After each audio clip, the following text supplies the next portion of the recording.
아이의 행복을 위해 부모는 무엇을 해야 할까? 소 제목입니다. 아이의 창의력을 이끌어내는 7가지 방법. 수많은 전문가들이 창의력에 대한 명확한 정의를 내리기 위해 상당히 고심해 왔지만 어떤 의미로 창의력이라고 하는 말을 쓰는지 모두가 수긍할 만한 결론은 아직 내놓지 못하고 있다. 창의력이 풍부한 작가로 일컬어지는 랠프 왈도 에머슨의 말을 소개한다. 교육을 받은 사람이라면 선망이 무지에서 비롯되고 모방은 자살 행위와 같다라고 확신할 때가 있다. 인간은 누구나 사회 규범에 그냥 따르기만 해서는 안 된다. 이 당찬 발언은 창의력이 넘치는 사람에 대해서 정확히 지적하고 있다. 생각하고 행동하는 과정에서 독창성을 발휘할 수 있는 자유야말로 창의력이 풍부한 인간이 누리는 혜택이다. 아이가 인생을 독창적으로 살아가느냐, 모방만 하다가 끝내느냐의 여부는 부모의 역할에 달려있다. 아이의 창의력을 기르는 7가지 방법은 다음과 같다. 첫째, 자기 방식대로 행동하게 하라. 창의력이란 새로운 것을 만들어내는, 즉 새로운 관점으로 문제와 실험하는데 없어서는 안 되는 자질이다. 창의적인 인간이 되려면 어릴 때부터 독립심을 키워줘야 된다. 가치 있는 일을 할 때는 부모나 다른 사람들의 눈치를 살필 필요가 없다. 매사에 부모에게 기대어 동의와 허락을 구하며 규칙을 따르고 부모의 생각대로 생활한다면 창의력을 기대할 수가 없다. 독립심을 강조한다고 해서 무책임을 허용하는 것은 아니다. 아장아장 걷는 아이에게 독립심을 길러주려면 되도록 간섭하지 말고 자유롭게 놀게 내버려 두면 된다. 초등학생들에게는 마음대로 글을 쓰게 하고 자유롭게 친구를 사귀게 한다. 청소년들에게는 자신의 의견을 자유롭게 발표하게 한다. 독립적인 사람은 남에게 기대지 않고 독자적으로 행동한다. 남이 자신을 대신해서 생각하거나 행동하는 것을 허락하지 않는다. 둘째, 아이의 기질을 평가하는 꼬리표를 붙이지 마라. 부모는 아이를 함부로 평가하지 말고 자연스럽게 아이의 마음이 흘러가는 대로 둬야 되며 하고 싶은 일이 있으면 무엇이든지 하라고 지지해 줘야 된다. 또한 아이에게 첫째, 둘째, 막내, 아버지 편, 어머니 편, 귀염둥이, 고집쟁이, 게으름뱅이, 머리 좋은 아이, 머리 나쁜 아이, 산만한 아이, 예물단지, 반항아, 깔끔한 아이, 더러운 아이, 부끄럼쟁이, 예술가 기질 아이, 보수 기질 아이, 남을 잘 도와주는 아이, 이런 등의 꼬리표를 붙여서는 절대 안 된다. 아이는 이런 종류의 평가에 들어맞지 않은 행동을 할 때도 있다. 단 하루만 놓고 봐도 공놀이에 열중하다가 퍼즐놀이에 빠지는가 하면 멍하니 지내다가 그림을 그리거나 블록놀이를 하기도 한다. 시무룩하게 앉아 있는가 싶다가도 어느새 아주 활발해진다. 이처럼 다양한 모습을 보인다라고 하는 것은 다양한 경험의 기회를 놓치지 않겠다는 뜻이며 창의력이 풍부하다는 뜻이기도 하다. 아이가 아무리 자기를 변화시키려고 애써도 꼬리표는 여간에서는 떼어지지 않는다. 그리고 아이 스스로 그 꼬리표를 인정하는 순간 창의력이 없는 아이로 굳어지고 만다. 아이들 마음속의 논리는 대개 이렇다. 애써봤자 소용없어. 모두들 나를 부모님 말씀 잘 듣는 아이라고 생각하고 있는데 뭐. 셋째, 아이가 자신에게 솔직할 때 칭찬을 아끼지 말라. 창의력은 성실과 정직, 이 2가지 성품과 연관이 깊다. 창의력을 발휘하려면 자신을 성실한 사람으로 신뢰할 수가 있어야 한다. 자신에게 솔직하면 생활과 일 모두에서 정직한 태도로 자유롭게 행동할 수가 있다. 창의력이 넘치는 아이가 되려면 자신에게 솔직해야 한다. 어릴 때부터 마음에 거짓이 없어야 하므로 이런 식으로 말해보자. 엄마나 아빠, 때론 선생님도 속여야 할 일이 생길지 몰라. 하지만 자신의 마음만큼은 절대로 속이지 말아야 해.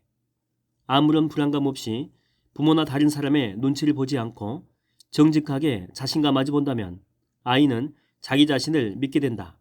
그리고 점점 자신감이 생겨 어떤 문제에 부딪히더라도 나름의 독자적인 해법을 찾게 된다. 독창적인 아이와 그렇지 않은 아이의 갈림길은 이렇게 해서 만들어진다. 정직해야 한다고 다그치는 대신에 솔직하게 말했다라고 칭찬해 줄 때 스스로에게 정직하라는 교육의 긴 여정이 시작된다. 넷째, 아이 자신에게 훌륭한 재능이 있다는 것을 믿게 하라. 무한계 인간은 자신에게 특별한 재능이 있으며 그 재능을 마음껏 발휘할 수 있다는 것을 알고 있다. 존경하는 인물이 자신보다 월등하게 우수하다고 생각하면 아이는 자신의 잠재력에 의심을 품는다. 따라서 아이에게 존경하는 인물은 특별한 존재이지만 엄청난 능력을 가진 슈퍼맨이 아니라 우리와 같이 평범한 보통 사람이었다라고 하는 사실을 상기시켜 줘야 된다. 타인의 성공 사례는 자기 마음속에 있는 가능성을 끌어올리기 위한 마중물일 뿐 처음부터 다른 사람이 자기보다 낫다는 근거로 삼기 위한 자료가 아니다. 유명한 발명가에게 관심을 보이는 아이들에게는 이렇게 말해보자. 너는 무엇을 발명하고 싶니? 새로운 개념의 우주선은 어떨까? 아니면 세상 사람들한테 도움이 되는 것을 만들면 어떨까? 너는 분명히 만들 수 있을 거야. 너는 아주 똑똑하고 항상 독창적인 아이디어를 떠올리니까. 이런 식으로 말해주면 아이는 자신도 훌륭한 발명가가 될 수 있을지도 모른다는 희망을 품게 된다. 자신에게 훌륭한 재능이 있다라고 믿게 하는 것 또한 아이를 창의적으로 키우는 비결이다. 부모는 아이가 그런 자신감을 키워주는데 힘이 되어줘야 된다. 다섯째, 놀이에 열중하고 있는 아이를 방해하지 말라. 창의적인 사람은 집중력이 뛰어나다. 롤로 메이는 창조와 용기라는 책에서 다음과 같이 말했다. 무화경, 열중, 몰입 등의 말은 예술가나 과학자가 뭔가를 창조하고 있는 상태 또는 아이가 놀고 있는 상태를 나타낸다. 무슨 말로 표현하든 진정한 창의력은 의지의 집중이라고 하는 특징을 갖고 있다. 아이가 무언가에 집중할 때야말로 생생한 창의력을 기를 수 있다. 어린 아이들은 종종 놀이에 열중하고 상상의 세계에 몰입한다. 상상의 이야기나 등장인물에게 빠져들고 상상 속에서 논다. 그러므로 부모는 아이로 하여금 적극적으로 놀게 하거나 역할 놀이를 하게 하거나 춤을 추는 기회를 주어 즐거움을 느끼게 하는 것이 좋다. 그리고 부모의 눈으로 보았을 때 좋아졌다라고 생각되면 마음껏 칭찬해주자. 창작 활동에 열중한 경험은 훗날 목표를 향해서 애써야 할 때 되살아난다. 나이가 10살이든 놀이에 빠져 몰입할 때는 그 기분을 더욱더 끌어올릴 수 있도록 해줘야 된다. 어린아이가 장난감을 짓거나 뭔가를 뚫어지게 본다는 것은 부모가 행동에 나서야 한다는 것을 의미한다. 무엇을 보는지 물어봐도 좋고 부모가 가리킨 것을 찾아냈을 때는 칭찬하고 함께 소리내어서 웃어도 좋다. 아이가 아장아장 걸어다니는 시기는 호기심이 왕성하다. 그 시기에 적절하게 오감을 자극해주게 되면 아이는 점점 더 창의적인 말과 행동을 하게 된다. 딸기가 얹혀있는 조각 케이크 장난감을 보여주면서 이야, 케이크 엄마가 딸기 아기를 얻고 있네 라고 비유적인 말을 들려주는 것은 아이의 상상력을 자극한다. 아이가 몇 시간에 걸쳐 방을 어지럽히거나 풀밭에서 곤충을 관찰하는 것은 아이에게 매우 유익한 놀이이다. 따라서 아이가 뭔가에 집중할 때는 방해하지 말아야 한다. 가급적 아이 마음대로 하도록 내버려 두는 것이 창의력을 기르는 비결이다. 초등학생 때까지는 아이 내면에 상상력과 집중력이 잠재되어 있어서 자발적으로 모임을 만들거나 이야기의 대본을 쓰거나 즉석에서 뚝딱뚝딱 게임을 만들어 놀기도 한다. 이렇듯 아이는 다양한 활동을 다른 사람들에게 보여주고 싶어 하는데 활동의 세밀한 부분에 관심을 갖고 열중하는 동안 상상력을 마음껏 발휘하는 일이 아주 멋지고 훌륭한 작업이라는 사실을 깨닫게 된다. 중고등학교에 다니는 청소년들도 창의적인 활동을 하기 위해서 애쓴다. 학교에 제출할 숙제라든가 야외 조사 등의 학습 계획에도 열심히 매달리고 친구들과 나누는 대화도 어른들이 흉내낼 수 없을 만큼 열정적이고 진지하다. 특히나 환호성을 질러가면서 누가 누구를 좋아한다든가 하는 이야기를 즐긴다. 또 한편으로는 토론하면서 시나리오를 어떻게 짤지 궁리한다. 열심히 할수록 어른들의 지지와 인정에 따라준다면 아이 내면의 창의력이 활짝 꽃피기 시작한다. 비록 아이의 열정이 엉뚱하게 보이거나 미숙하게 하더라도 말리지 말고 그 열정을 북돋워 주게 되면 아이는 생각하는 힘을 얻게 된다. 그리고 스스로 납득할 때까지 일에 집중하고 독창적으로 생각한다. 이것이 바로 창의력의 원점이다. 여섯째, 시작한 것은 끝장을 보게 하라. 창의적인 사람은 한 가지 일에 열중하면 에너지를 다 쓸 때까지 그것과 씨름한다. 끈기 또한 창의력의 중요한 요소 가운데 하나이다. 끈기와 관련된 좋은 구절 하나를 소개해 보려고 한다. 아이의 모습을 관찰할 때나 창의력을 키워주고자 할 때 되새기기 알맞다. 그 무엇으로도 인내심을 대신할 수 없다. 재능도 그렇다. 재능이 있어도 목표를 달성하지 못하는 사람들이 많다. 천재도 그렇다. 세상의 인정을 받지 못하는 천재는 옛날부터 존재해왔다.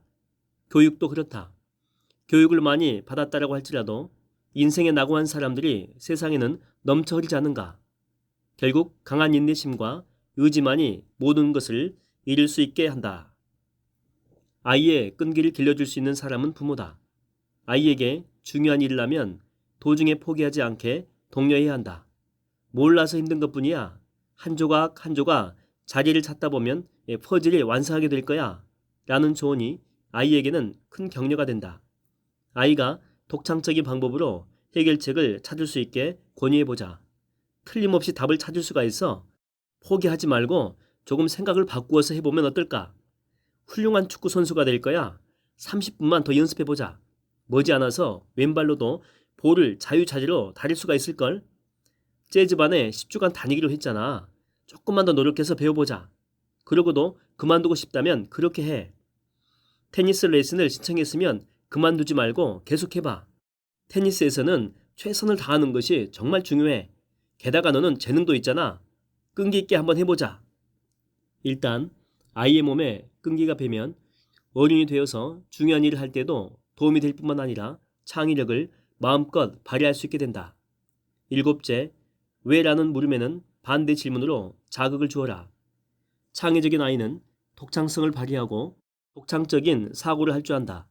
세계관도 자기 안에서 들려오는 소리를 바탕으로 하고 있으며 세계를 단순하게 나누는 사고방식을 취하지도 않는다. 창의력이 넘쳐 흐르는 사람은 기존의 사고방식을 따르지 않는다. 사물에 감추어진 이면을 엿보고 싶어한다. 현대 심리학에 공헌한 윌리엄 제임스는 천재를 습관에서 벗어나 사물을 새롭게 파악할 수 있는 능력을 가진 사람이라고 정의하고 있다. 창의적인 사람은 좀 더 많은 것을 알고 싶어한다. 그래서 몇 번이고 왜? 라고 하는 질문을 되풀이한다. 계속되는 질문에 부모가 바쁘다는 이유로 흘려버리거나 넌더리가 난다는 표정으로 무시해버리게 되면 한창 피어나는 아이의 호기심은 가차없이 짓밟혀버린다. 자신의 질문이 무시당하면 아이는 지식을 갈구하려는 열정을 잃고 만다. 아이가 창의적인 사고를 할 수 있도록 부모는 주의를 기울여야 한다.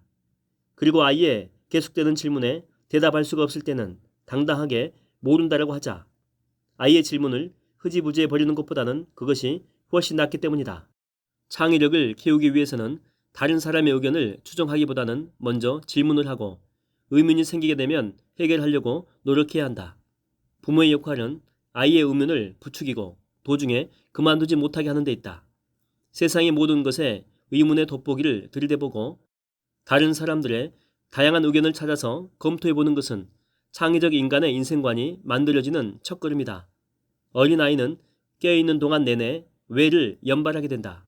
그렇게 자주 질문하게 만드는 것이 좋다. 훌륭해. 넌 언제나 답을 알고 싶어 하지? 자, 어떻게 생각하니? 왜 하늘이 푸를까? 푸른 하늘은 어디에 있을까? 아이의 질문에 관심을 보이면서 스스로 문제를 풀 수 있게 하려면 그 질문을 되풀이하는 것이다. 답이 분명하지 않을 때는 아이와 함께 조사하면 된다. 그런 과정에서 아이의 두뇌는 자극을 받는다. 좀 더 크면 반대 의견도 내게끔 유도하고 자기 나름대로 제1일 사토로 북돋워 준다.